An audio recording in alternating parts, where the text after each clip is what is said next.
eu vou convidar agora o próximo Keynote da tarde.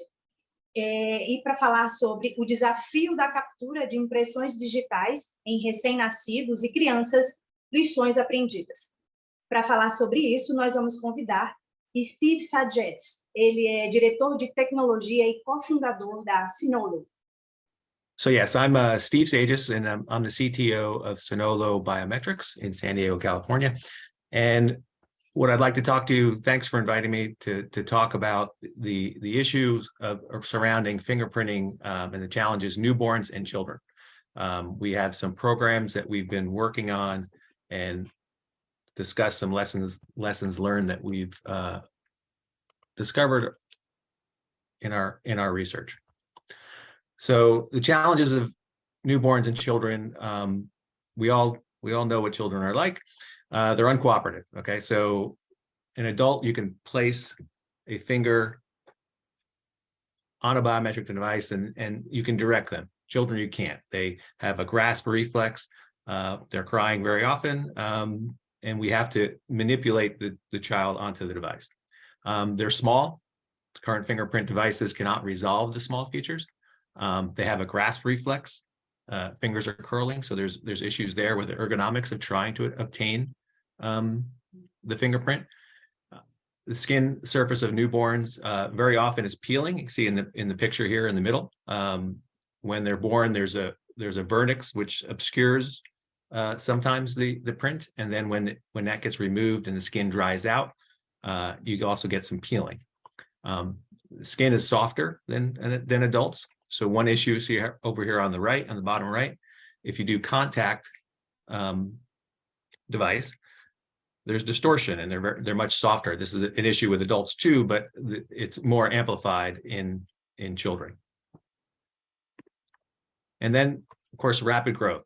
Children change size. So when you take a fingerprint of a newborn or at any age, as they grow, the fingerprint, the minutia points stay the same. They're all still there, but they grow and they enlarge and they expand. So those kinds of expansions don't get resolved by the biometrics analysis, and that's a failure mode of trying to do children.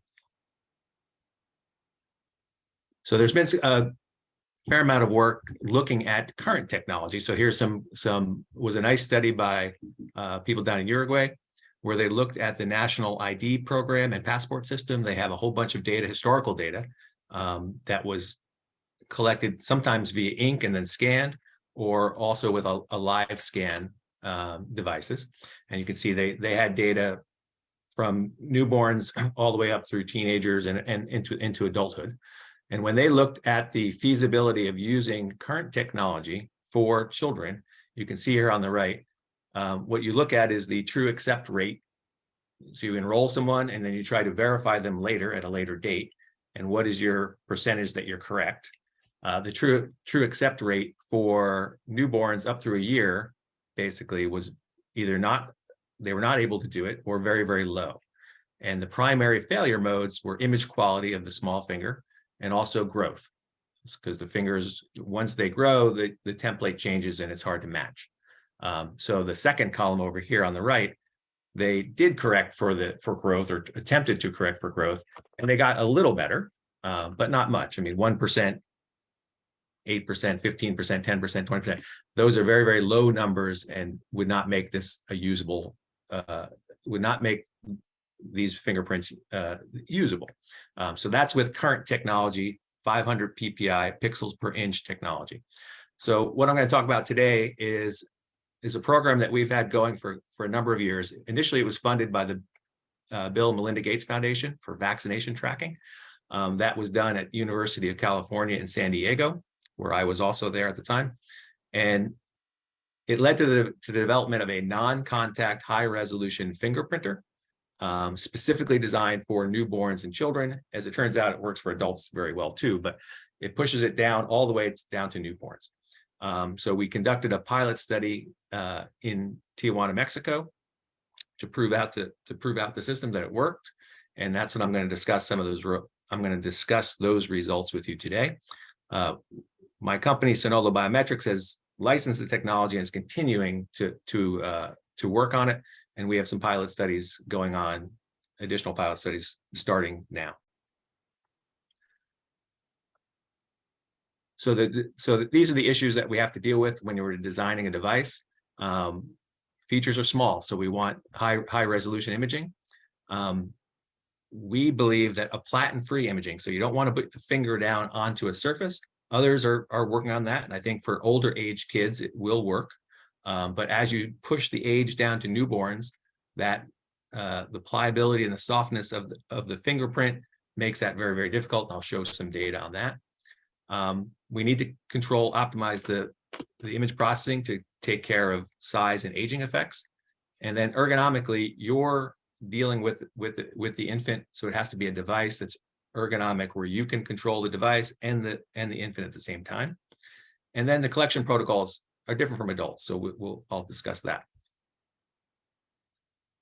So one at a time here, we'll look at the image resolution. So on the right here, you see, well, on the left, you see a fingerprint, and these are the ridges that we're trying to detect, and all the minutia are within that fingerprint.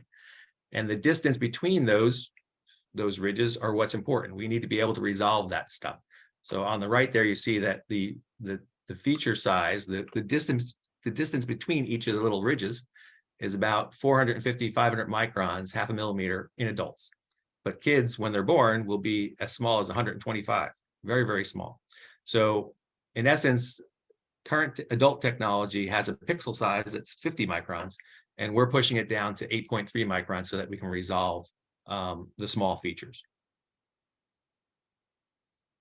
On the platen-free imaging, so what we don't want to do is put on the left here, what you see is the same fingerprint put down on a high resolution, touch finger printer, and you can see that the distortion and the the movement of the finger, because the kid can't necessarily control that. You get a lot of distortion. It makes it very hard to distinguish the valleys and the ridges and valleys, and there's a lot of distortion of the minutia points. For our system, we have a non-contact system where the camera, and there's no platen. We just have an aperture to place the finger on, and you can see here that we don't get distortion, and we get these high resolution, distortion-free images, which is very, very helpful. So for age correction, what the problem is if you have a 5-year-old, say, and they come in at 7 and 11 years old, obviously they're growing. So they grow. So what happens is the template from the 5-year-old to the 7 or 11-year-old doesn't match because the size has changed, and you can't get a biometric match. So what people have done some research, and it helps us to try to correct for this, is that for an individual, the finger and the minutia positions are isotropically get larger with age. So it's very symmetrical in both directions. So that's a helpful fact to know to try to correct for this. So what people have done is, and this is some work out of, I think out of the EU, where they apply a growth factor. So we have the enrolled young image, and we say, okay, 2 years later, they're coming in, let's apply a growth factor, and then we can fix the discrepancy between the sizes. So that would happen something like this. You have a 5-year-old, you have a growth factor that you apply to make it the same size as the 11-year-old, and then they can match. So they apply the growth factor in this case to match a 5-year-old to, say, an 11-year-old. This works, but it's based, if we go back, we look, all this is based on an average growth rate of kids. And as we know, children are not all the same size at every age. You have, at any age group you have small children, you have large children. So any given age, you can't predict what their size is going to be. They grow at different rates also. And a newborn to 1 year will grow much faster.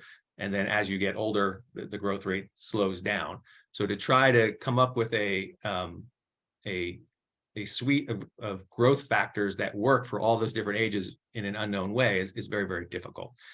You also have to know when they were verified when they were enrolled, what was their age and what are their age now. So if you're in a verification mode, that might work.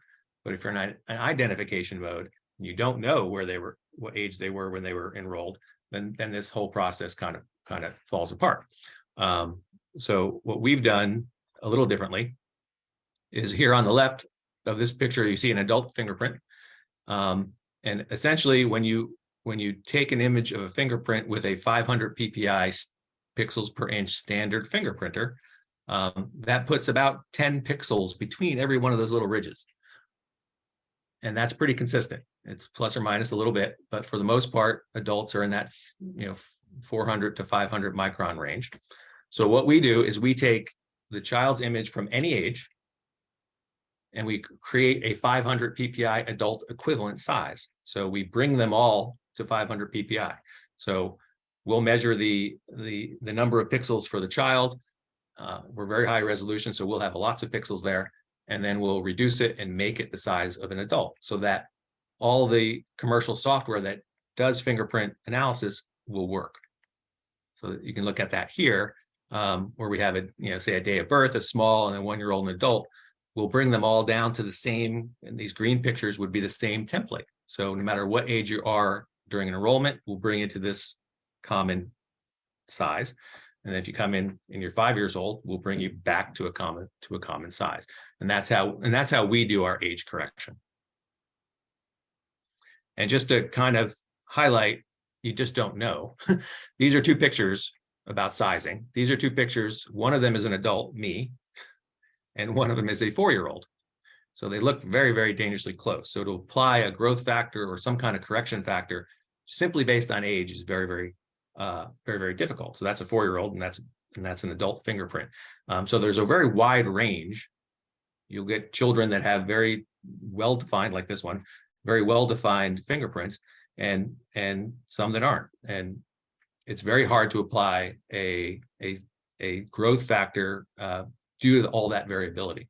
And just to show you the resolution that we're getting, you can see there the pores and the very high quality image that we're getting. So to tie this all into a single device for this program that was done initially at UCS, at University of California, San Diego, we developed this device to test in the Tijuana General Hospital. And what it is basically a fixed optical configuration. So the device, as you can see here, this is a cute one we call the Panda. And it's entirely enclosed so that you place the child's finger onto an aperture that's sized appropriately for the finger size. That's how we handle different sized children. So you see this picture up here on the right. Those are 3 different finger sizes, and we have 3 different apertures that we can place it down in just to support the finger, but then give a clear view of the fingerprint. And then we have a little dial that you could just rotate it to put the correct aperture in place. And then it's no contact, so there's no distortions. And then it's very, very high resolution at 3,000 ppi. So this device was taken, and we did a pilot study in Tijuana General Hospital. And you can see here, we enrolled about 500 kids. The hospital obviously has a birthing center, but also has a vaccine line. So we got children that as they were born, and then we also got children that were coming in for vaccines and multiple visits. So the 0 to 3 days at first enrollment that you see there were the newborns, and then greater than 4 days enrolled was kids that were coming into the vaccine line. And then when they came back for subsequent visits for the vaccine lines, we'd get them again. So they'd have follow-up visits. So down here, you could see where we had 50% of the kids came back, and then another set of people came back a second time and a third time. So we had all these visits with an average. So there's all these visits with average time between scans of about 33 days, but we went up to, I think we have everything from a delay from enrollment to verification from 6 days to over 1.5 years. So here, just giving an example of a longitudinal result. Here's a 1 day old, and then at 64 days, as you can see, all the way to 465 days. And those are the binary images that we calculate along the way, and these all match very well. And these are all corrected. You know, this child was growing over that year and a half, but all of our templates along the bottom there are sized appropriately so that we can match them across all ages. So the result of that, we can just look on the right, basically is a couple of things. One is, unlike the first slide that I showed you that was using standard technology, standard finger printers at 500 PPI, contact printers, they had true accept rates of either they couldn't do it or in the low 1, 2%, 5%, 10%. So for a single finger for the newborn 0 to 3 day enrollment, we were getting 77% true accept rates using one finger. And then for the later kids where they were enrolled later, it was up in the 90%. So if you want to improve those numbers, especially for the newborns, then you can fuse and use more than one finger. You can use 2 fingers or 4 fingers. And that's what this is showing basically, is that that if you enroll early, you get good results, but you get better results if you enroll a little bit later.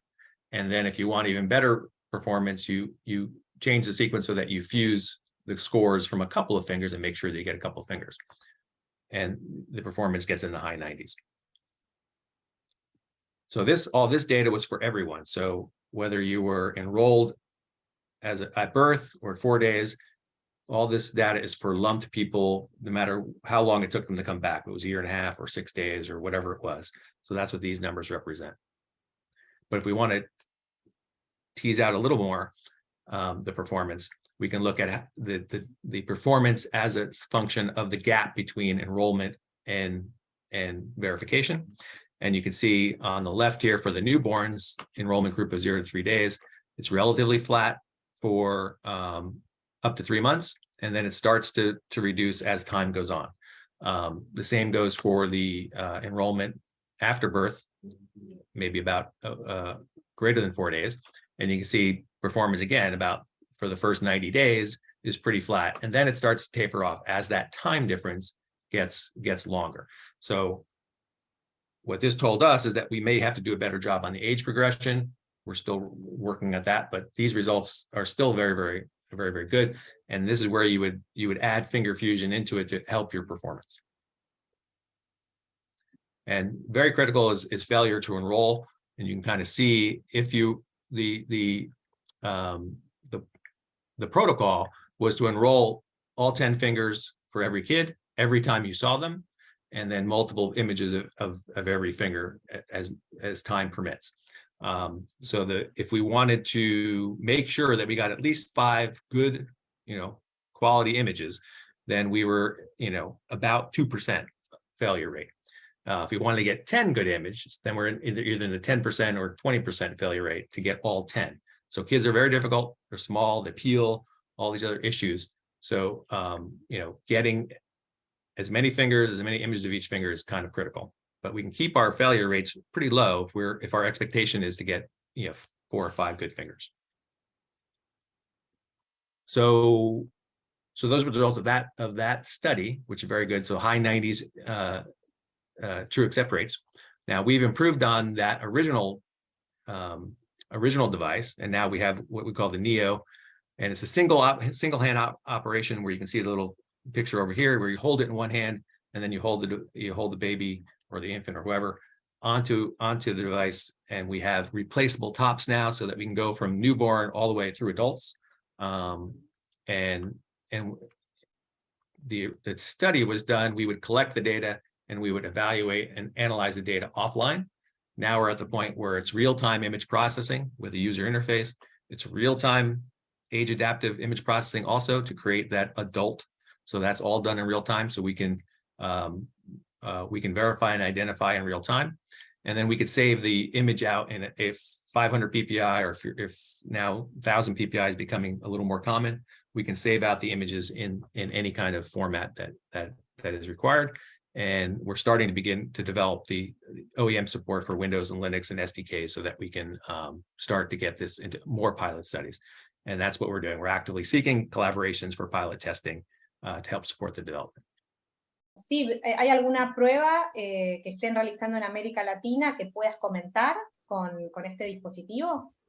there is nothing ongoing at the moment, nothing existing, but we are talking about getting the device down to Argentina to try to do, again, newborns, and while they're in the hospital immediately after being born, and then as they are let out of the hospital again, so that we can get those 2 data points, but nothing's final just yet. ¿Sería con el área pública o privada, Steve? Si pudieras adelantarnos algún detalle más. We're in discussion with public and private, I guess. Yeah. Como compañía de tecnología NEC está trabajando con Synolo, estamos planeando, como comentó adelante Steve, estamos buscando realizar un piloto aquí en Argentina. También hay estamos conversando con algunos clientes o con algunas instituciones en Brasil, y por supuesto podemos, de alguna manera estamos soportando desde NEC el despliegue para Latinoamérica, porque esto obviamente no es solo el dispositivo, el sistema, la integración con las plataformas de registro civil de los países, el ajuste a la legislación, es decir, hay una cantidad de asuntos que hay que tratar cuando hablamos de implementar un sistema de identificación para recién nacidos, ¿verdad?